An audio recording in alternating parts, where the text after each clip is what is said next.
Hello friends, welcome to another new video. In this video I will show you how to use Gboard on Samsung M47. Let's start the video. First of all, go to app library. Here click on Play Store app. After click on Play Store app, click on search and search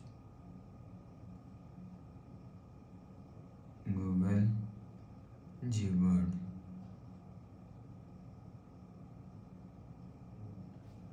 After search Google Gboard and click on install. After installing, go back to home screen.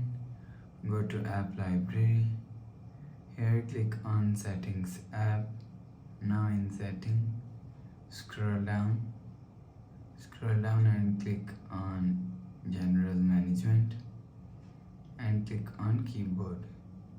After click on keyboard,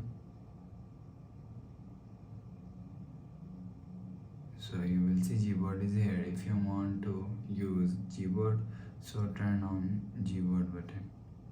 After turn on Gboard button, so you will see Gboard is used.